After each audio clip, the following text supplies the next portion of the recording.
माजी मंत्री आणि शेतकऱ्यांचे नेते बच्चू कडू आपल्याबरोबर आहेत. आज ते धाराशिव जिल्हा दौऱ्यावरती आलेत. त्यांनी मांजरा नदीवरती पाहणी केली. भाऊ, मराठवाड्यामध्ये अतिवृष्टी आहे, शेतकरी धुळीला मिळाला आहे आणि तुम्ही शेतकऱ्याची बाजू घेताय पहिल्यापासून, पण सरकार ऐकत नाहीये. गंभीर नाही. काय झालं, बेदखल मुद्दामून केलं जातं. त्यांना माहित आहे का, शेतकरी म्हणून आपण काम केल्यापेक्षा शेतकऱ्याची जात म्हणून काम करण्याची पद्धत खूप वाढलेली आहे आणि धर्मजातीच्या त्या राजकारणात शेतकऱ्याचा विसर याच सरकारला काय, सगळ्याच सरकारला नेहमी पडतं. तुम्ही पहा का, इतकं सगळं व्यवस्था जर पाहिली, साधं या नदीचं पात्र चौपट वाढलेलं आहे आणि 4 पट क्षेत्र नदीमध्ये गेलंय आणि रोजचा असणारा पाऊस आणि वरचं वातावरण, हातात काही येणार नाही हे सत्य आहे.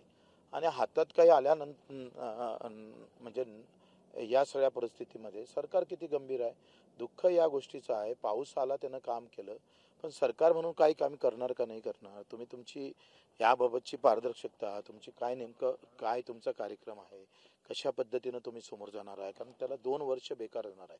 तर या नदीमध्ये गेलेला गाळ निघणार कसा हो तुमचा, कसं तो वाहू शकणार आहे. पण तुमचा कार्यक्रम द्यायला पाहिजे ना. तुम्ही नेमकी किती मदत करणार आहे, एनडीआरएफच्या इकडून आलेली मदत किती, तुम्हाला केंद्र सरकारकडून आलेली मदत किती, तुमची मदत किती आणि त्याचं तुम्ही देणार किती, हे स्पष्टताच नाही अजून. तर तुमच्या तरी कानी सांगा बरं का, सरकार आता पर हेक्टर किती मदत देणार आहे. तुम्ही पायी यात्रा काढली, पण सरकार काही ऐकतच नाहीये. म्हणजे शेतकरी बर्बाद करायचा आहे का काय प्रश्न, म्हणजे प्रश्नच आहे निर्माण. नाही, सरकार ऐकल, पण आता शेतकरी एकत्र झाला तर मला नेहमी पत्रकार हे करतात तर बघ, तुमच्या या सगळ्या आंदोलनानं सरकार जागा होईल का. म्हटलं निश्चित नाही, सरकार जागा होईल असं काही चित्र नाही आहे. पण शेतकरी जर जागा झाला आमच्या आंदोलनानं तर मग सरकार ऐकेल. तर शेतकरी पहिले जागा होते, कारण तो जाती धर्मात पंथात पार्टीमध्ये गुंतलेला आहे, गटातटात गुंतलेला आहे, त्याला व्यवस्थित तिथं गुंतून ठेवलेला आहे. तो एकदा त्या जाळ्यातून बाहेर निघाला का तर, आणि तो शेतकरी म्हणून जगला आणि शेतकरी म्हणून लढला तर एका दिवशी सरकार तलावर येईल, दुसरा दिवस लागणार नाही. कारण मतं आमची जास्त आहे शेतकऱ्याची. आमच्या धाराशिवमध्ये भूमपरांडा या 2 तालुक्यामध्ये तुफान अतिवृष्टी झाली आणि मध्यंतरी शिवसेनेच्या वतीने मदत आली आणि त्याच्यावर फोटो लावले, ही जाहिरातबाजी केली, पण आरोप झाले. ही काय वाटतं तुम्हाला हे सगळं? नको लावले पाहिजे ते फोटो. काही कधी नावासाठी नाही, आशीर्वादासाठी काम करता आलं पाहिजे. आणि ते नावासाठी काम करणाऱ्या लोकांची ती हरकत निश्चितच काही फार मला चांगली वाटत नाही. आता महत्त्वाचा प्रश्न म्हणजे शेतकऱ्याचे काही विमा असेल किंवा अनुदान असेल, ही काही बँकामध्ये जमा झालेलं आहे. मात्र मॅनेजर काय करतात की शेतकऱ्यांना ती देत नाहीत का तर तुमचं कर्ज थकीत आहे.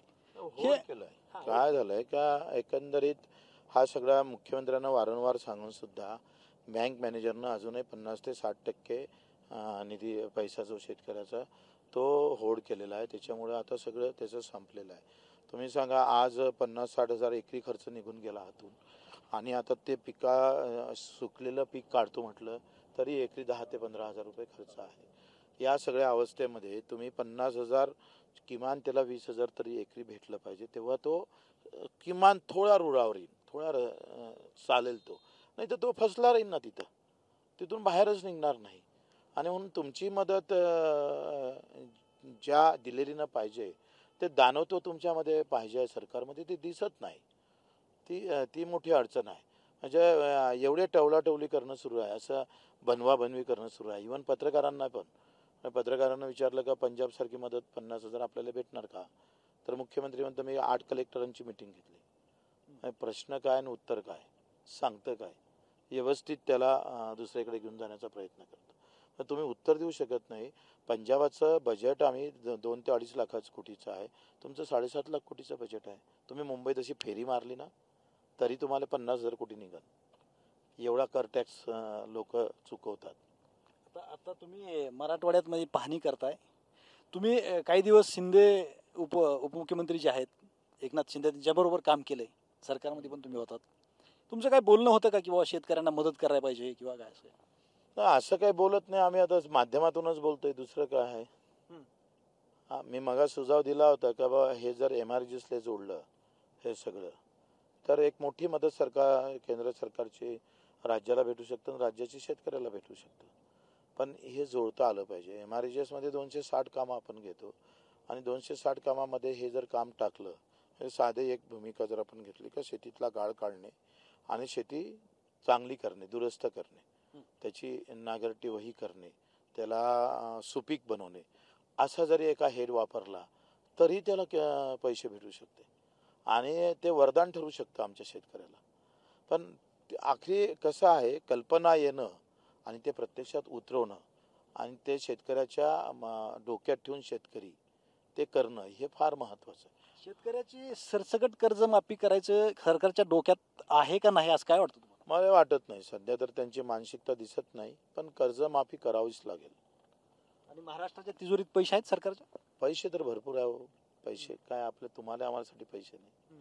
ते म्हणतात ना, एखादा गावातला श्रीमंत जेवढा श्रीमंत असतं तेवढा तुम्हाला माहित आहे त्याची भाषा कशी असते. काय राव यावर्षी तर सगळं डुबलं. तसं आपल्या सरकारचं आहे. मुद्दामून अशा बोंबा मारतात. पैसे नाही आहे. 7.5 लाख कोटीचं बजेट तुम्हीच मांडलं की नाही मांडलं? म्हणजे अंदाज तर तुमचाच आहे ना सगळा. मग 7.5 लाख कोटीमध्ये 3 लाख 2.5 लाख कोटी गेले कर्मचारी अधिकाऱ्यासाठी. हे फुल वर्षाचा पगार झाला आणि अधिक 1 लाख कोटीचं होते. मग बाकीचे पैसे आहे ना शिल्लक, पण ते तुम्हाला टेंडरमध्ये घालायचे. त्याच्यातून कमिशन शोधायचं आहे तुम्हाला. डायरेक्ट कर्जमाफीमध्ये कमिशन नाही भेटन ना. बच्चू, निवडणुका तोंडावर आहेत स्थानिक स्वराज्य संस्थेच्या. एकीकडे संकट आहे महाराष्ट्रावर. काय करणार आहे प्रहार? पुढं काय नियोजन आहे? मी काय करेन ते माहीत नाही, पण मतदारानं काहीतरी केलं पाहिजे. कर्जमाफी नाही, तुम्हाला मत नाही. तुकडोजी महाराज आमच्याकडे एक अभंग म्हणायचे, लाकडाचा देव त्याला अग्नीचं भेव आणि सोन्या चांदीचा देव त्याला चोराचं भेव. मी त्याच्यावर एक जोडलं, राजकारणी देव त्याला मताचं भेव. मताची भीती वाटली पाहिजे. आता लिहून ठेवलं पाहिजे, पूरग्रस्तांना मदत नाही, कर्जमाफी नाही, जिल्हा परिषदले तुम्हाला मत नाही. एवढा हंगामा केला ना, घुटण्यावर येईन घुटण्यावर. आंदोलनाची 10 आंदोलनाची ताकद एका मतात आहे. ते केलं पाहिजे. दिशा काय आता तुमच्या आंदोलनाची पुढची? आता 28 तारखेला आम्ही बुट्टेबरी किंवा संभाजीनगरला करतोय आंदोलन. 2 पैकी एका ठिकाणी तय होईल 11 तारखेला आणि जबरदस्त 5 ते 7 लाख शेतकरी येईल. धन्यवाद. हे होते माजी मंत्री बच्चू कडू आणि त्यांचं असं म्हणणं आहे की राज्यातला शेतकरी संकटात आहे, मात्र सरकार जी आहे ती कर्जमाफी सरसकट करण्याच्या धोरणामध्ये दिसत नाही. मात्र राज्य सरकारने कर्जमाफी करणं गरजेचं आहे असं बच्चू कडू म्हणले. कॅमेरामॅन विकीसह मी श्रीराम क्षीरसागर, TV9 मराठी, धाराशिव, कळंब.